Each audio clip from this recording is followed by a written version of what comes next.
Hi guys, how are you all? I hope आप सब अच्छे होंगे। आज मेरे साथ हैं AIR 25 सुहास सुहास सूबेदार, जिनका सीए फाइनल नवंबर 24 अटेम्प्ट में AIR आया है। और ये वीडियो मैं उनके साथ रिकॉर्ड कर रहा हूं ताकि आप सबको पता चले कि AIR लाने के लिए क्या क्या पापड़ बेलने पड़ते हैं।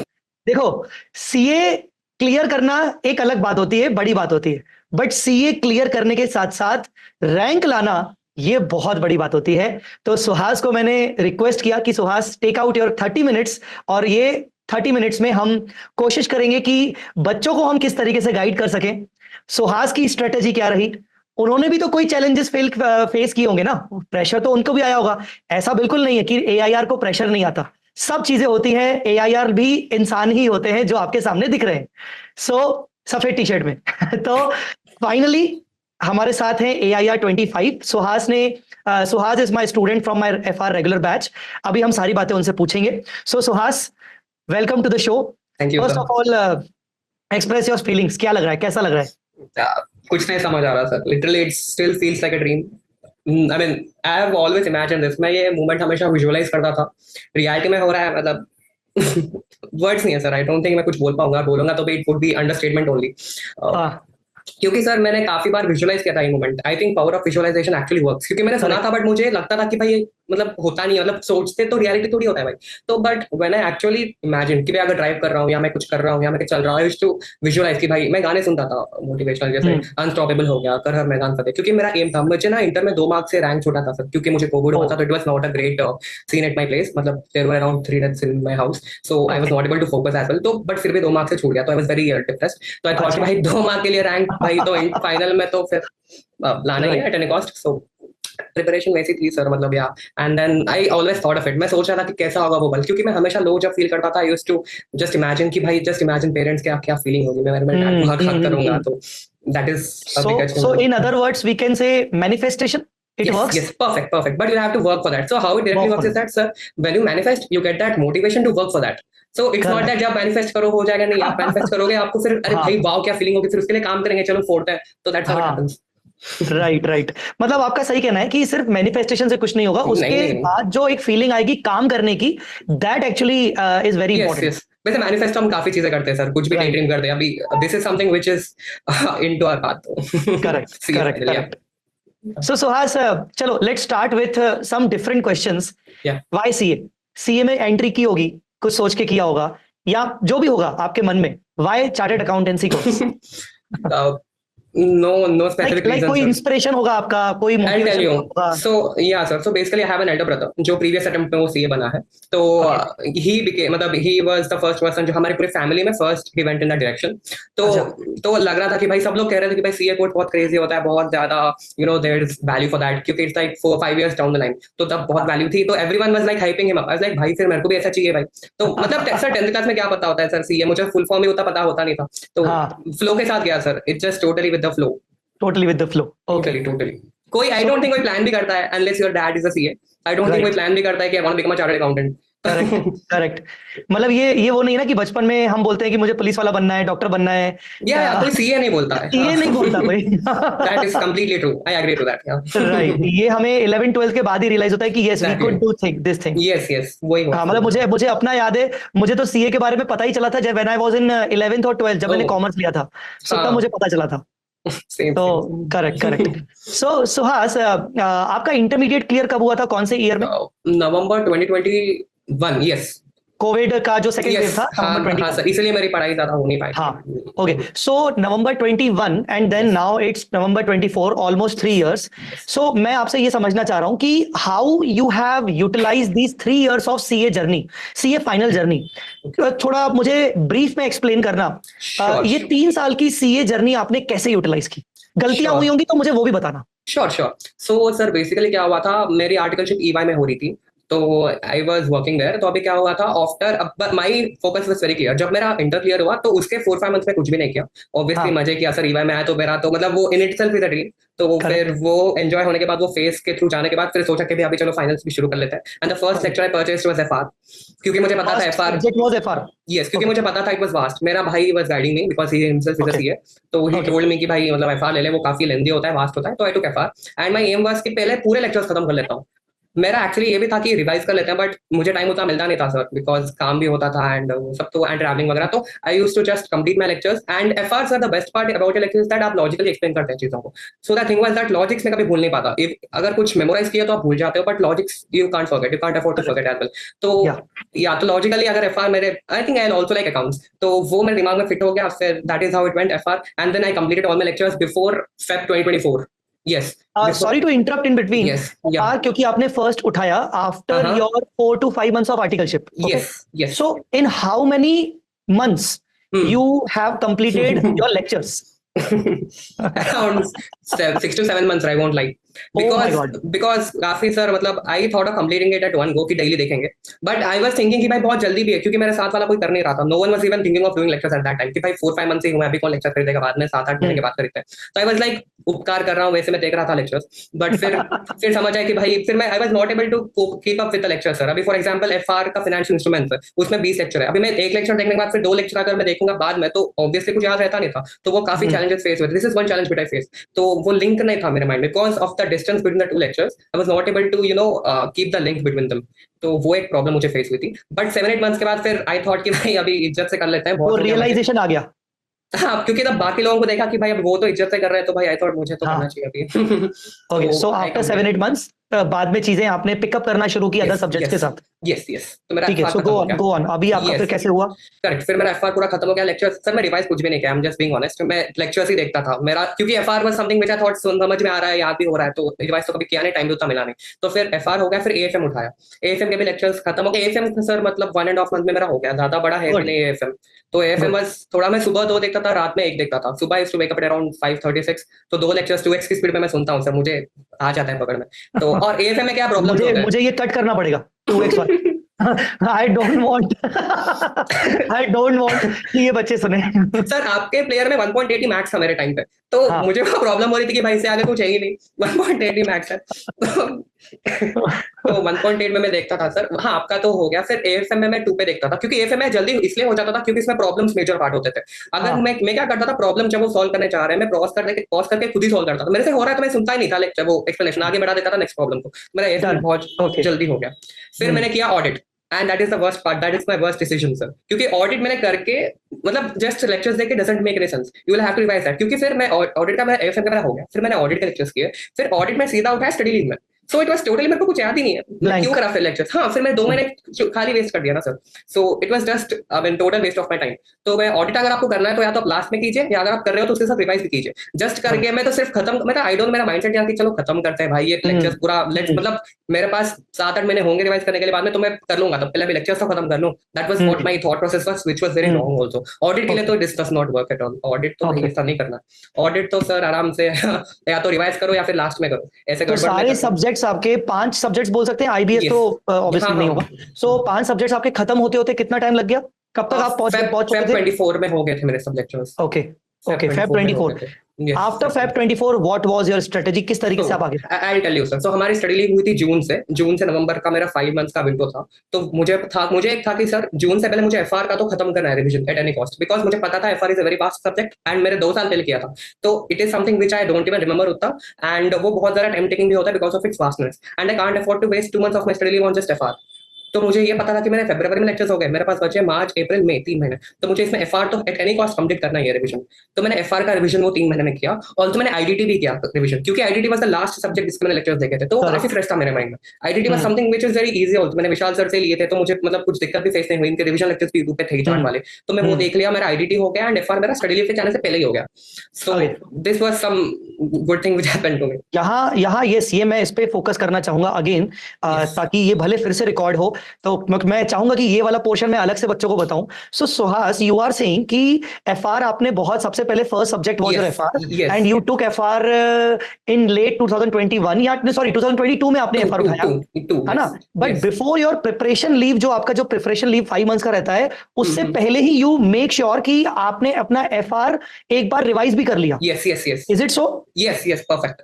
ऐसा करने के पीछे रीजन क्या रहा आपका? क्योंकि मुझे सर एक तो एफआर मेरा काफी पहले हुआ था, एंड ऑल्सो फिर एफआर मुझे पता था कि काफी टाइम लगा, क्योंकि वो बहुत बड़ा सब्जेक्ट है, एंड मुझे 5 मंथ्स की स्टडी में मुझे 3-4 बार तो रिवाइज करना था हर एक सब्जेक्ट। और फर्स्ट डिवीजन में एफआर में तो फिर बहुत टाइम लगेगा, हर एक इंडेक्स में तो प्रॉब्लम्स होते हैं, इतने इंडेक्स है।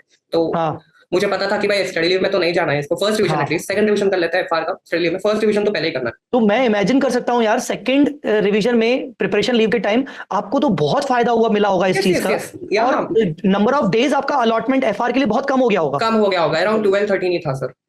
Very good. मतलब ये सबसे बड़ी अभी समस्या है जो बच्चों को आती है, क्योंकि बच्चे जब प्रिपरेशन लीव में आते हैं और बच्चे बोलते हैं सर एफआर को होके 2 साल हो गए, हमने तो उठाया नहीं, अब बताओ कैसे करना है, because we are completely blank. तो आपने वो सिचुएशन ही नहीं लाने दी। That's really a commendable thing, जो आपने सही डिसीजन लिया। Thank you. आई रिकमेंड कि वो सभी बच्चे ऐसे लें आगे चल के। Yes, anyways, yes. So during preparation leave आखिरी के 5 महीनों की चीजें थोड़ा सा एक्सप्लेन करो ब्रीफ में, कैसे रहा? सो सर मेरा एफआर तो हो गया था तभी, फिर मैंने एएफएम से शुरुआत करी। एएफएम मेरा बहुत जल्दी हो गया, मैंने थ्योरी चैप्टर्स नहीं किए थे एएफएम में, मैंने बाद में करने का सोच लिया था वो, तो एएफएम मैंने कर लिया। एएफएम बस लाइक 10 डेज मैक्स, 10-12 दिन में मेरा एएफएम हो गया था। और मेरा ये था कि sir I didn't plan anything ऐसे कि भाई मुझे एएफएम 10 दिन में करना है, मुझे ऑडिट या 20 दिन में, मैंने ऐसा कुछ भी नहीं। मेरा अगर हो रहा है 15 दिन में, 15 दिन लगाऊंगा, और मेरा 1 महीना लग रहा है तो मैं लगाऊंगा, क्योंकि मुझे अच्छे से करना है। फिर से मुझे मतलब आई डोंट वांट दैट फीलिंग कि मैंने अच्छे से किया नहीं, फिर what's the point of doing it again.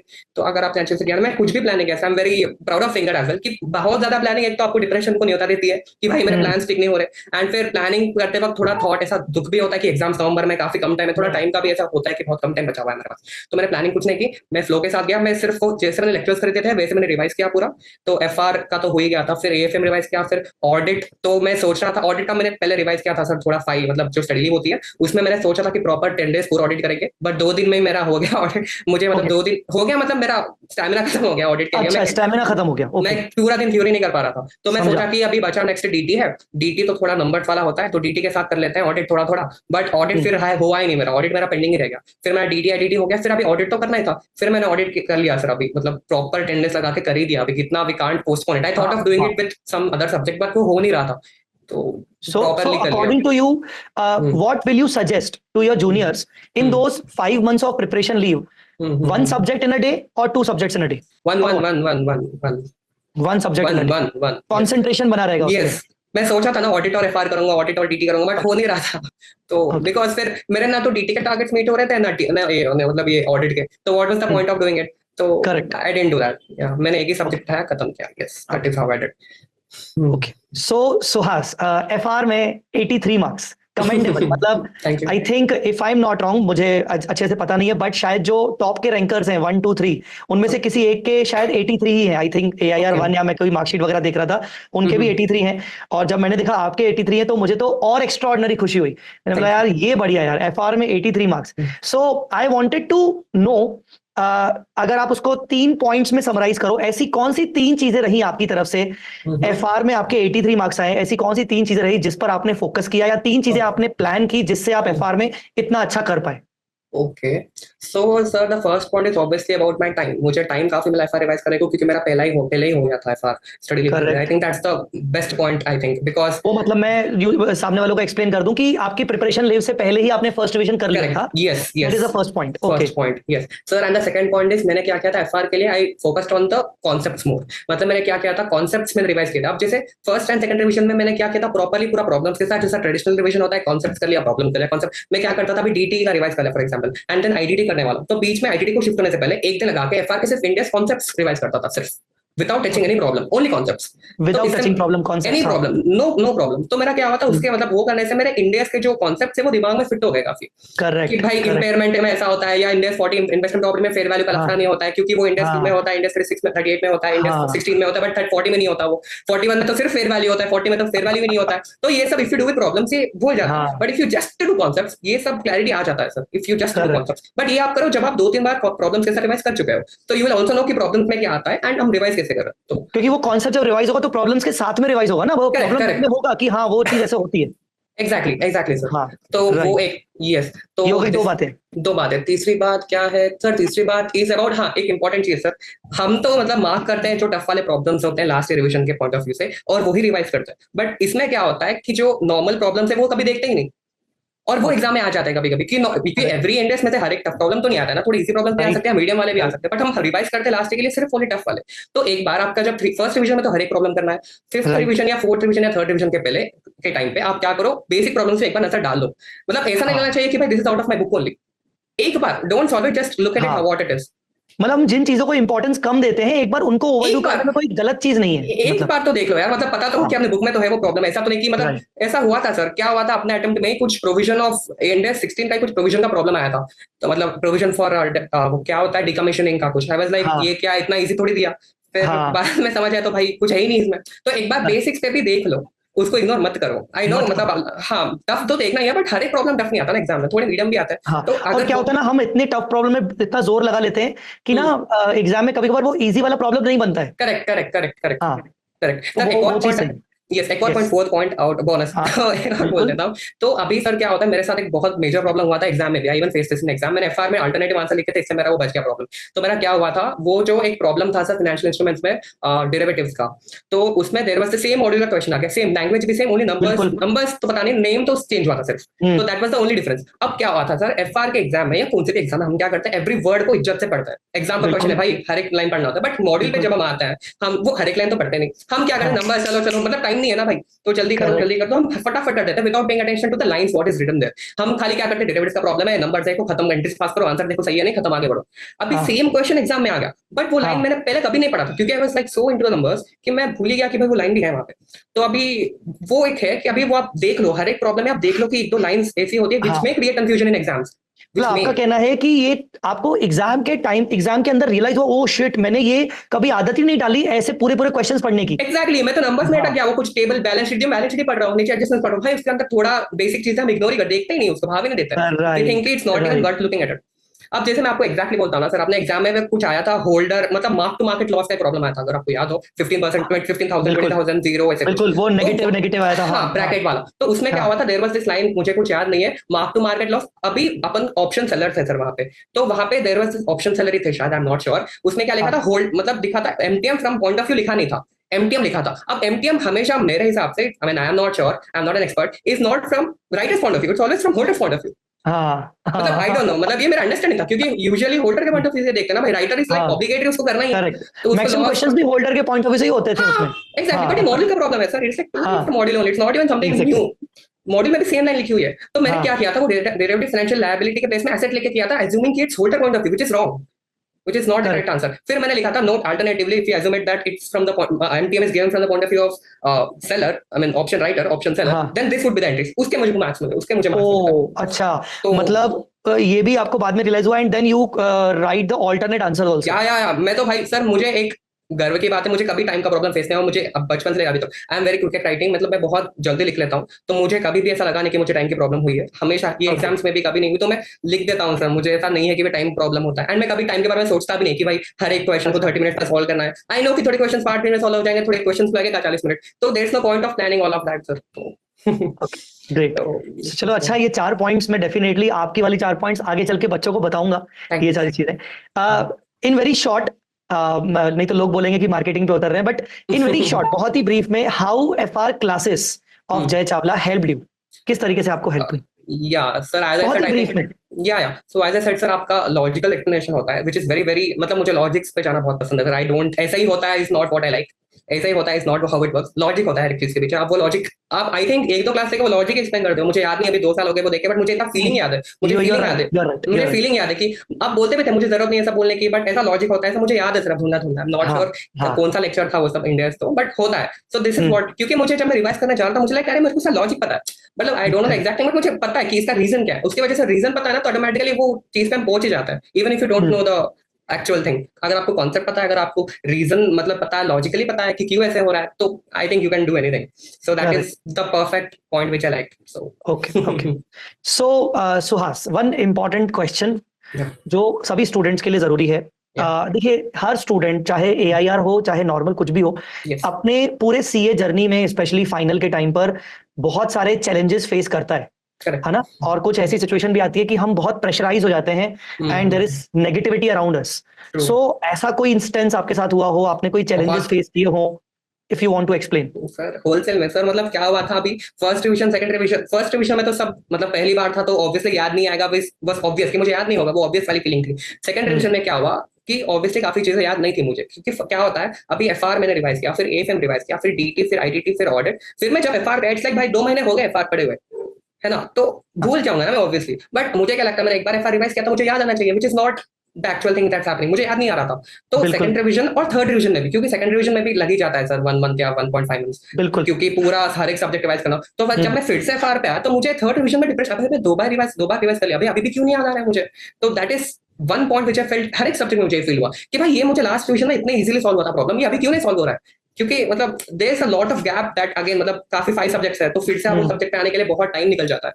तो this is one thing which you will face, you are gonna face, this is the truth. Just don't keep an expectation कि आपको याद होगा, बस दैट इज वन थिंग, क्योंकि वो time subject इतने vast है, तो I think you better will है कि मतलब इसको पहले से ही प्लान करके चले कि हाँ यार ये प्रॉब्लम आने वाली है, आने वाली है, सर्टेन है, वो होने ही वाला है वो। अब क्योंकि क्या होता है, हमें ये होता है कि 2 बार, मतलब मेंटली हम ये सोचते हैं कि कितना टाइम, तो सोचते नहीं है, वी जस्ट थिंक कि 2 दिन हो, 2 बार रिवाइज कर लिया हमने, but there is a lot of time ना। 2 बार आपने किया, बट काफी पहले किया है ना। करेक्ट बट फोर्थ रिवीजन से थोड़ा कॉन्फिडेंस आ गया, सो आई डिड 5 रिवीजंस, तो मुझे अच्छा 4th एंड 5th में हो गया, तो दैट वाज ओके। सो आपकी फैमिली में कौन कौन है? मम्मी पापा भाई बहन दीदी जीजू सब है सर। नहीं मतलब भाई बहन बड़े छोटे क्या? But I am the youngest, सबसे छोटा हूँ मैं। आप सबसे छोटे हैं? मैं सबसे छोटा हूँ, मेरा भाई है एंड मेरी दीदी है सबसे बड़ी। सो अभी अगर आपके मॉम डैड में से कोई अवेलेबल हो, दोनों अवेलेबल हो, I just want to congratulate them अगर sure, available give me a moment, yeah हाँ श्योर। अंकल नमस्ते, आंटी नमस्ते। नमस्ते सर। नमस्ते। नमस्ते, बहुत बहुत शुभकामनाएं, मैनी मैनी कांग्रेचुलेशन सर। मुझे ऐसा लग रहा है कि सुहास के साथ साथ आप दोनों भी चार्टर्ड अकाउंटेंट बने। क्या मैं ठीक कह रहा हूँ? सही है। सो कैसे कैसे फील कर रहे हैं? आपकी फर्स्ट फीलिंग कैसी रही जब सुहास के बारे में आपको पता चला कि he got AIR all India rank, तो कैसा लगा आपको? बहुत खुशी हुई हम। Very proud of you. Very proud of you sir. बहुत बहुत खुशी हुई हमको। रात भर हम सोए नहीं सर, रात भर नहीं सोए, रात भर नहीं सोए। फुल एंजॉय करें। तो आपको पहले से अंदाजा था कि हाँ सुहास की रैंक आ सकती है, पहले से अंदाजा था? यस। अच्छा। तो सीए फाउंडेशन में he got rank. Yes. And in the intermediate also both groups उनको बहुत high score. First attempt. He got exemptions in all the subjects. हाँ उसमें भी आएंगे बोल के हमको आशा थी, hope I had hopes. Great, बहुत बढ़िया बहुत बढ़िया। और आपसे मिलके बहुत बहुत खुशी हुई। थैंक यू सो मच, आपने अपना टाइम निकाला।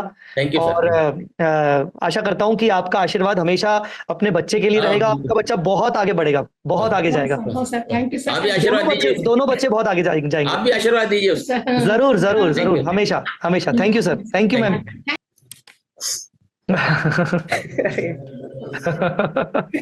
अरे भाई अच्छा है, माँ का प्यार मिल रहा है, इससे और क्या हो सकता है भाई।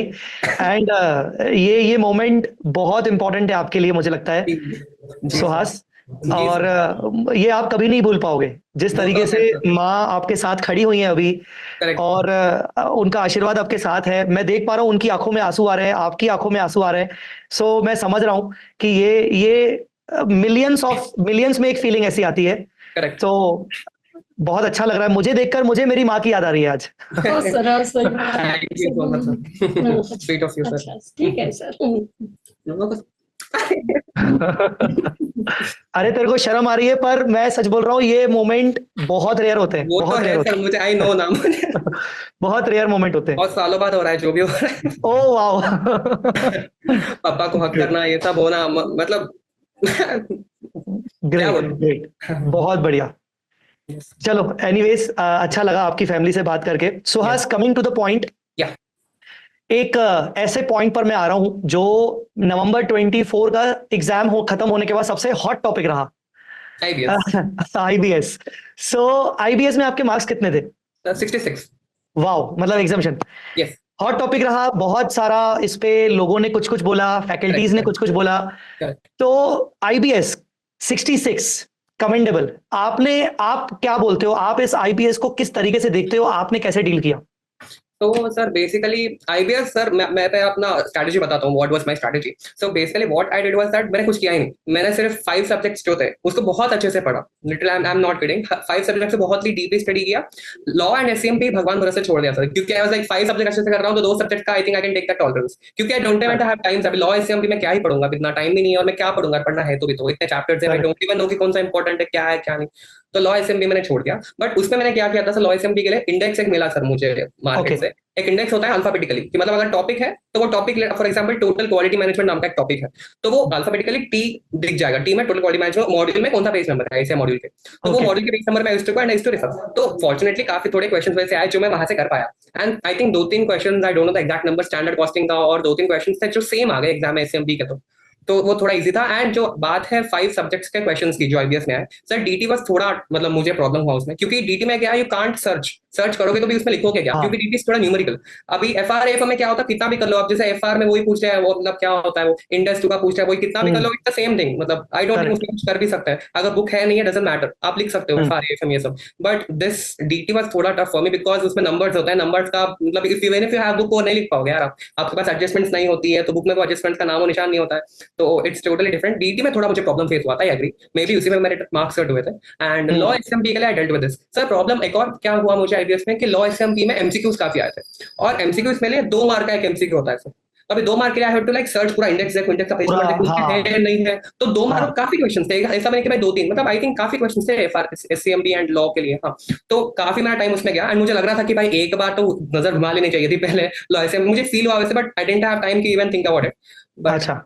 हाँ, बट एक बार मुझे लगा कि एक बार नजर घुमा लेनी चाहिए थी यार, लॉ में है क्या, सिलेबस में क्या है, एटलीस्ट मतलब रट्टा मारने की जरूरत तो है नहीं ना सर, समझने की भी जरूरत नहीं, सिर्फ पता होना चाहिए कहाँ पे क्या है, तो बस अगर उतना मुझे क्लैरिटी होता। हाँ, आप पूरा पेपर कंप्लीट कर पाए? Yes yes, 100 marks every subject का मैंने 100 मार्क्स लिखा। बिकॉज ये सबसे बड़ा प्रॉब्लम आईबीएस के बाद यही आ रहा था कि यार ये पेपर 4 घंटे ना करेक्ट करेक्ट करेक्ट, में अचीवेबल नहीं था। बहुत सारे बच्चे बोल रहे थे कि नहीं अचीवेबल ही नहीं है, आईसीआई ने बहुत ज्यादा चीजें ऐसी पूछ ली that is true also sir, मतलब वो मतलब 4 घंटे वाला पेपर था भी नहीं, अगर मैं ऑनेस्टली बोलूं इट वाज लाइक 5 या 6 तो ज्यादा हो जाएगा, 5 आवर का पेपर तो था ही, टू बी वेरी ऑनेस्ट। वो मेरी स्पीड ज्यादा थी, एंड मुझे पता था कि भाई मतलब वो 5 सब्जेक्ट्स की मैं बात कर रहा हूं ना sir, I was pretty sure कि कहां पे क्या, अब जैसे आईडीटी का क्वेश्चन मुझे पता है कि भाई ये सर्कुलर, ये चैप्टर का सर्कुलर में से क्वेश्चन है, वहां पे दे लिया, लिख लिया, खत्म। सो वो चीज में टाइम नहीं लगा, बट थोड़े questions out of the box है जहां पे दिमाग लगाना पड़ा। एमसीक्यूज में तो आपका मतलब बुक का कुछ कर ही नहीं पाओगे ना भाई, एमसीक्यूज में तो आपको खुद ही दिमाग लगाना पड़ता है, तो पूरा पढ़ना होता है, और एमसीक्यू वो कहां से इतनी बड़ी केस स्टडी होती है 3 पेजेस की, वो कौन से पैरा में से पूछा है, क्या पूछा है, तो it would take a lot of time, it took a lot of time. IBS में पहले कोई मॉक टेस्ट दिया था आपने? नहीं, मॉक टेस्ट नहीं किया था सर मैंने किसी का, मतलब आपका बिल्कुल ही फर्स्ट टाइम पेपर आप देने जा रहे थे? यस, मैंने सिर्फ प्रैक्टिस किया था केस स्टडीज नॉर्मली, मतलब ताकि मैं यूज्ड टू हो जाऊं वो केस स्टडी सॉल्व करने के लिए, बट टेस्ट तो नहीं दिया सच कोई, बाकी सब्जेक्ट के लिए दिया था 5 सब्जेक्ट्स के लिए, बट आईबीएस का नहीं था। एंड मॉक टेस्ट पर बात चल रही है, तो आपने मॉक टेस्ट ओवरऑल बाकी सब्जेक्ट्स के आपने जो दिए थे, किस तरीके से आपने प्लान किए थे मॉक टेस्ट? सर मैंने क्या किया था, 3rd रिवीजन के बाद ही मैंने लिखना शुरू कर दिया था। अब 3rd मतलब एक ही लिखा मैंने हर एक सब्जेक्ट का बस, तो अभी जैसे 3rd या 4th I am not sure, 3rd या 4th रिवीजन के बाद मेरा फॉर एग्जांपल एफआर का रिवीजन हो गया, तो मैं क्या करता था कि एक डेट डिसाइड करता था कि for example 14th of January को मेरे को लिखना है टेस्ट, तो मैं 12th और 13th को प्रॉपर्ली एफआर पूरा रिवाइज करता था कि मेरी भाई कल परसों एग्जाम है, अच्छे से पढ़ना है, तो I used to study like that, and मैंने लिख दिया वैसे 5 सब्जेक्ट्स का वैसे ही लिखा बस, तो I think that help me. Okay, मतलब एक मॉक टेस्ट देना जरूरी भी है एक, तो मतलब just to have a feel कि भाई आईबीएस के लिए कुडंट अफोर्ड, उतना टाइम बचा नहीं था, एंड मुझे इतना था भी नहीं कि भाई आईबीएस का लिखना है, बुक लेके जा रहे हैं तो right. Okay, understood. Talking about your future, क्या सोचा है? सर अभी तो बिलीव ही नहीं हो रहा present future, I didn't think anything about it to be very honest. मतलब फिर भी रिजल्ट आने से पहले कुछ भी माइंड में होगा कि मुझे ये करना है, मुझे आगे के मेरे गोल्स क्या है, something like that? Sir I was thinking कि अभी तो पहले जॉब करके फाइनेंशियल इंडिपेंडेंट होना है 3-4 साल, उसके बाद आई वाज थिंकिंग कि do something on my own. सोच रहा था कि कुछ यूट्यूब चैनल खोलो, कुछ नॉन ट्रेडिशनल रूट जाऊं, क्योंकि I don't want to go in this traditional route, मुझे 60 इयर्स तक कंप्यूटर के सामने नहीं बैठना सर, तो I have something different. Sir बीच में I was also thinking of stand up comedy, I also performed at EY, I also performed at EY stand up, so I was thinking on it, but फिर CA भी है, both are like again, पता चले फिर notice आ गया ICAI का misconduct की वजह से, मेरी लैंग्वेज की वजह से है कुछ तो थोड़ा डर भी लगता है वो सब करने में। So any message to the future chartered accountants, to your juniors, to the students of chartered accountancy, आपकी तरफ से क्या मैसेज रहेगा, strong message? I think visualize, believe and work. Look at your parents when you feel low. I think they are the biggest source of motivation that you can ever think of.